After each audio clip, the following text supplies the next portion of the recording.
Hello, everybody. Captain Marty here. It's Thursday, July the 17th. A very similar fishing report today compared to what we've had the last few days. A couple of changes in it, and I'll tell you what some of those changes are when I come back in just a moment. Surrounded by water, Currituck and the people of the Outer Banks have been shaped and defined by its rich and coastal maritime history. The Currituck Maritime Museum tells the story of Currituck's boat-building forefathers, their remarkable craft, and the legacy they left behind on how to live life and thrive on the waters of the Outer Banks. Discover the Maritime Museum in historic Corolla Park, across the street from the Currituck Beach Lighthouse, and visit us online at CurrituckMaritimeMuseum.com. Be a part of the local history at the Currituck Maritime Museum.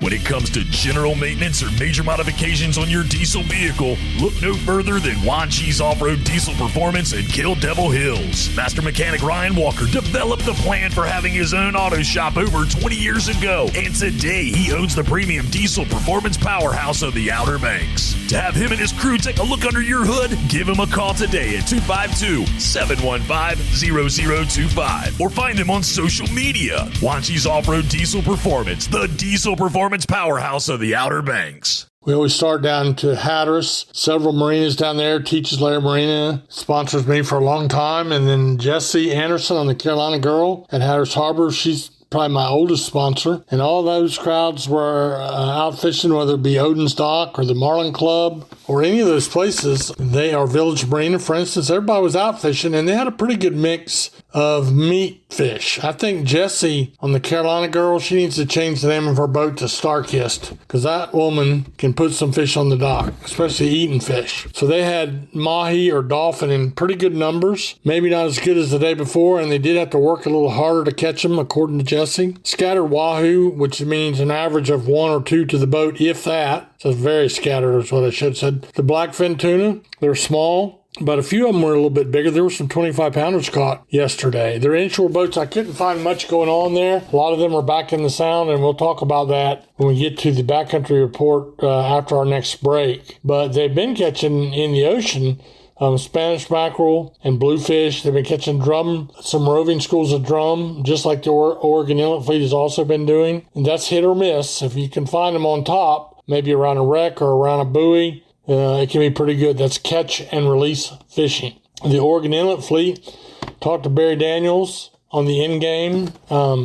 Barry had a great day before yesterday, and he caught 3 out of 4 blue marlin and a sailfish. He mentioned that the fleet divided up into 2 portions. The fleet that went east of the inlet and above, north of that, slower on the marlin fishing. There was only 3 or 4 blue marlin caught and released. There was a handful of sailfish and no meat fish. That was a kind of a haul up there, and it gets to be that way a little bit now. In fact, when I was a captain, I used to ask people this time of year out of Oregon Inlet, are you more interested in meat or more interested in marlin? And it might determine whether you turn right or turn left when you get to the sea buoy and head out into the ocean. So the tuna that were caught were mostly on the southern end, out in the hot blue water of the Gulf Stream. They were jumping. So the guys put out their kites, and I'm not kidding. They actually fly kites designed for this. They rig up a line to it, and they drag a bait that skips across the surface under that kite and looks like a flying fish trying to escape, and they're deadly. The average boat had 4 to 8 yellowfin tuna in that group of boats. Their inshore boats were catching, like they have been, a lot of variety, a summer mix. They include some of the best eaten fish that we catch, but they've continued to catch triggerfish and sea bass near the inlet. They're catching Spanish mackerel and bluefish. And then they also, like I mentioned, have been working on some drum that are sight casting for those outside the inlet. That's a lot of fun. Surf and pier fishing was pretty slow. Jeanette's Pier, I might mention, had a water temperature of 68 degrees, and it's gone from 66 to 76 back to 68. But until the wind comes out of the due east or northeast, it's going to stay cool. But a nice mix, a little bit on the slow side. But again, Spanish mackerel and bluefish at first light for all of our piers. Then after that, you picked away at some spot, some croakers, some bluefish, some small sharks, things like that. And that's the same thing you did with the surf fishing as well. Sea mullet, croakers, blues, and sharks on Hatteras Island. Sea mullet, croaker, blues, and Spanish north of Oregon Inlet. And again, not big numbers, and that's normal for this time of year.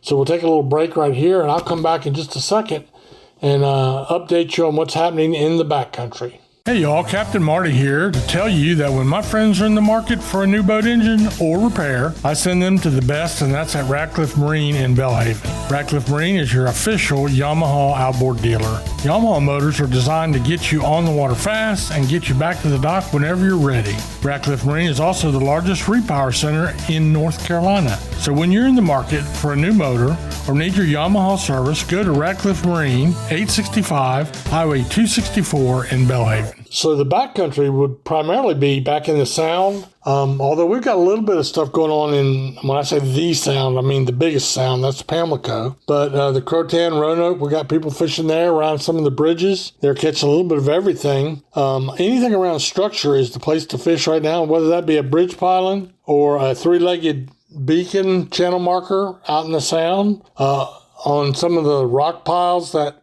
the state has put out there to fish on, oyster beds. Anything with structure is where the sheephead like to hang out, and then also the drum. A lot of the guys in Hatteras, I mentioned earlier, are going back in the Sound to their hot spots, and they're doing really well on this around structure, especially as that pertains to the speckled trout, which sometimes you don't think of them as a structure fish so much. But anyway, it's pretty good. But that's about all I heard. There was just not a lot of stuff going on yesterday, middle of the week. Some showers moving through. Looks like today and tomorrow are going to be a lot nicer. So hopefully folks will get out there and have a good day of fishing. And I hope you are one of them. Go out and be careful. Have fun. You're not going to catch them in the motel room. And have a blessed day.